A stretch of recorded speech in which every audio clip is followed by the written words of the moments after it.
Olá, sou eu, professor Michael Douglas. E hoje eu quero fazer uma reflexão com você, desenvolvendo o que eu falei na última reflexão. A epistemologia se desenvolve na história, 3 teorias se apresentam: racionalismo, empirismo e criticismo. Discorremos sobre o que fundamenta as 2 primeiras, a força do racionalismo na antiguidade, a força do empirismo na antiguidade. E na reflexão de hoje eu pretendo falar para você de forma mais destrinchada, mais minuciosa, do pensamento racionalista de René Descartes. Vamos começar com um jovem, promissor, estudante, que começa a fazer uma análise de tudo que aprendeu. René Descartes, ele começa a questionar se o que ele aprendeu durante toda a sua vida pode ser considerado verdadeiro. E diante desta inquietação do filósofo, nós vamos ver um livro nascer, que é o Discurso do Método, onde ele faz uma crítica ferrenha ao que ele chama de edifício do saber. Esse edifício do saber, ele vai se compor de toda a ciência e toda a filosofia que se mostram estéreis, no aspecto de dar verdades concretas e absolutas, sem justificá-las a partir de uma certeza. Porque a questão de René Descartes é essa: podemos pensar de forma lógica a realidade? Ou não podemos pensar de forma lógica a realidade? Porque a realidade tem que ser ambígua e contraditória.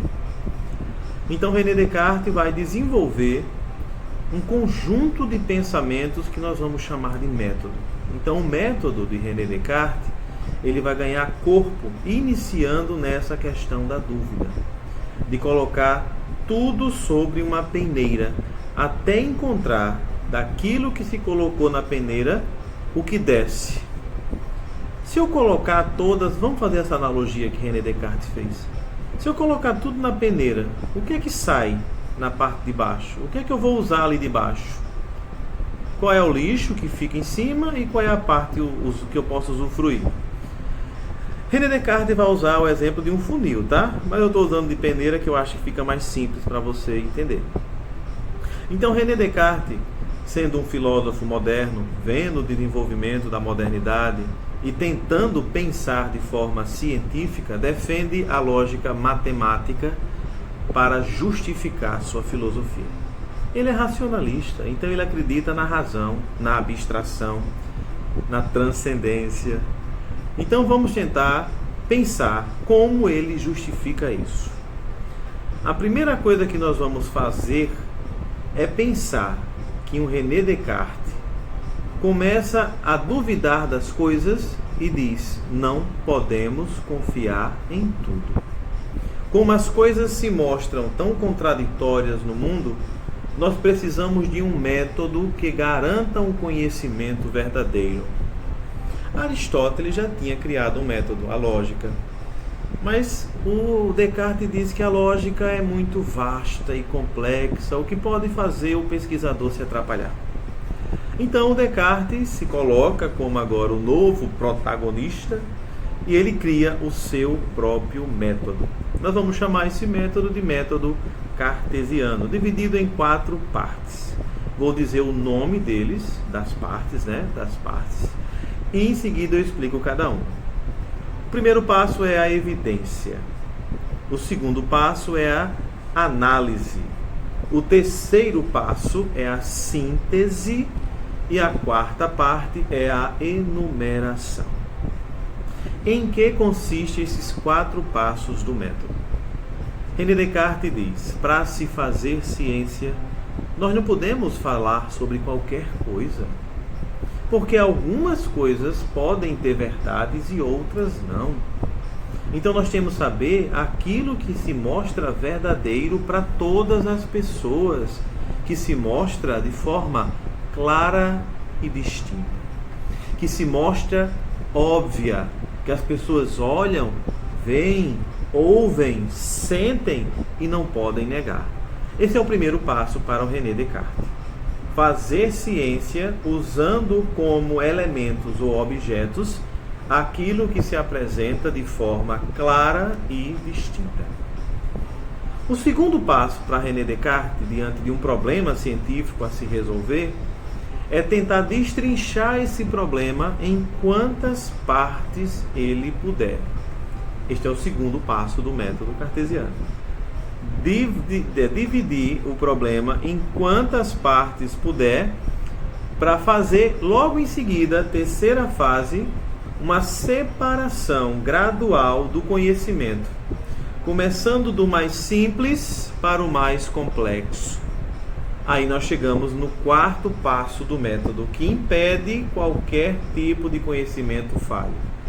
Vou repetir para chegar no quarto. Eu vou partir de ideias claras e distintas.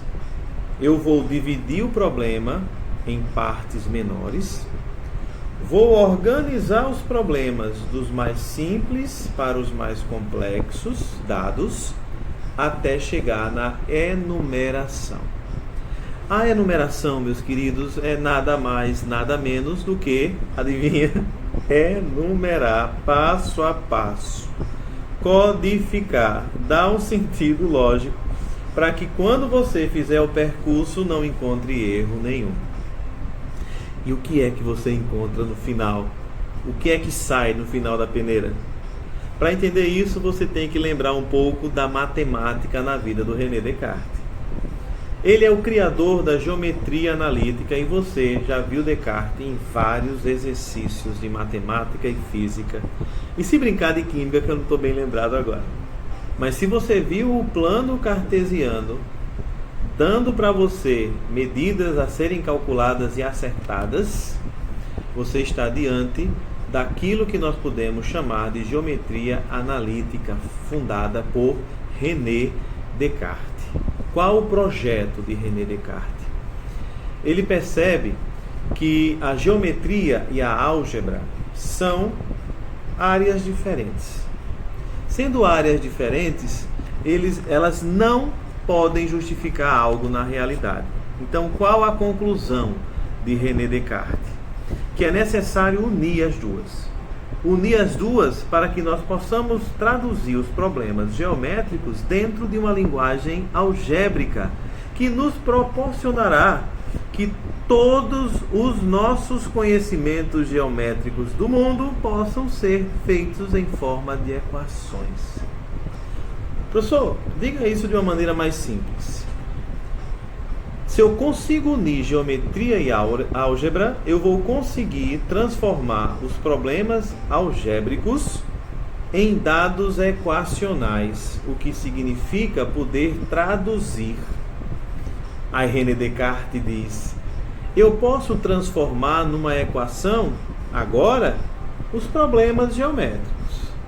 Mas será que se nós levarmos esta lógica da geometria analítica, de uma matemática lógica dedutiva, para as ciências, nós podemos ter um conhecimento assim, universal, seguro e lógico? René Descartes diz que sim, por isso o método é garantido. Porque no final do método de René Descartes ele diz: chegamos naquela verdade que perpassou todas as dúvidas. E para entender isso que eu estou dizendo, você já deve ter ouvido falar, René Descartes desenvolve o cogito ergo sum. O penso, logo existo. Diante do questionamento de René Descartes, ele vai dizer que nós precisamos duvidar de algumas coisas. Duvidar dos sentidos, porque os sentidos podem nos enganar. Duvidar da matemática, porque diz René Descartes: e se existir um demônio, um Deus maligno, que fique na nossa cabeça nos fazendo acreditar que os números e os cálculos são feitos assim de forma universal? Quem garante que esse demônio não existe? Ele vai dizer: nós temos que encontrar uma garantia.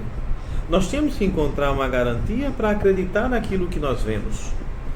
Aí Descartes vai dizer, no terceiro momento: questione a si mesmo, veja se você encontra uma verdade. E nesse questionar a si mesmo, ele vai dizer: eu posso simplesmente achar que eu não estou aqui falando com você. Eu posso sonhar estar falando com você, eu posso sonhar estar fazendo essa reflexão, mas na verdade eu estou dormindo. Para diferenciar o sonho da realidade, às vezes é fácil, mas às vezes não. Então, quem garantiria, diz René Descartes, que tudo que nós vivemos não é um sonho? Esse argumento do sonho de René Descartes já foi traduzido em alguns livros. Assista, por favor, se for possível, para o crescimento intelectual e para entretenimento, A Origem. Brinca muito com essa realidade dos sonhos de René Descartes, do que é verdadeiro, do que é falso e como distinguir a realidade do sonho. René Descartes vai dizer: eu posso ser um personagem qualquer, eu posso estar dormindo, eu posso estar acordado, mas mesmo não tendo certeza de mim ainda, eu sei que eu estou questionando as coisas. Eu sei que estou duvidando dos sentidos, eu sei que estou duvidando da matemática. Então, se eu duvido, eu penso. E pensar me dá a qualidade de ser um ser pensante. E se eu sou um ser pensante, eu existo. Penso, logo existo. A principal teoria de René Descartes, que se justifica principalmente pela certeza de que o pensamento garante e valida todo o saber no mundo. A partir disso, nós vamos entender o que nós chamamos de princípio da correspondência em René Descartes. O princípio da correspondência é a justificativa da existência de Deus para René Descartes. Crítico de toda a ciência absoluta, crítico da filosofia teórica, defensor da matemática, da lógica dedutiva, ele vai dizer que Deus é real, porque Deus é uma ideia inata. Aí você começa a ver, dentro dessa ideia de Deus, que existe para René Descartes tipos de ideias. Já disse uma para você agora, que são as ideias inatas. Presente nos antigos, eu trago de novo a luz sobre elas. As ideias inatas são aquelas verdades que já estão presentes na alma, que não precisam de experiência para serem confirmadas. Antes de eu saber, antes de eu conhecer, essa verdade já existia em mim, diz René Descartes. Além dessas ideias inatas, René Descartes desenvolve a ideia das ideias factícias e das ideias adventícias. Essas três ideias, adventícias, factícias e inatas, compõem o que René Descartes diz que estão no nosso pensamento e que é preciso cascavilhar essas ideias para saber nas quais eu posso confiar. E René Descartes vai deixar claro que eu posso confiar nas inatas. Mas o que são as ideias factícias e o que são as ideias adventícias? As ideias adventícias são aquelas experimentadas. Toda vez que você tem experiência com alguma coisa, você pensa naquilo. Este pensamento advindo de experiências, de percepções que tivemos com o mundo, são as ideias adventícias. As ideias factícias são mais perigosas porque elas são a soma das nossas experiências na mente. Então é a imaginação tomando conta ali, de unindo duas realidades verdadeiras, da experiência, não esqueça disso, René Descartes é crítico disso, mas que faz ali uma mistura e pode pensar em coisas que não existem. E as ideias inatas se justificando a partir da ideia de Deus. Deus garante não existir um gênio maligno, diz Descartes. Porque se Deus é Deus e é inato, a presença do eterno não possibilita outro eterno. Aquilo que é eterno, meus queridos, é eterno, ele engloba tudo. Não tem como haver dois eternos. René Descartes diz então, Deus existir como ideia inata nos permite confiar na matemática, porque não existe um Deus que está presente em todos enganando-nos. Esse gênio maligno não existe. O que existe é a certeza de que pensar garante o conhecimento. René Descartes, No Ocidente, ele se transforma no ícone, galera. O pensamento de René Descartes, ele ganha corpo e ganha muitos seguidores. As pessoas começam a crer realmente que o pensamento humano, junto com a efervescência que já vem do Renascimento, é capaz de gerir a vida humana de forma absoluta, trazendo para ele tudo o que ele precisa e que no final das contas é a felicidade. O conhecimento verdadeiro é possível e a razão pode nos fazer isso. Ok? Obrigado por hoje e até a próxima reflexão.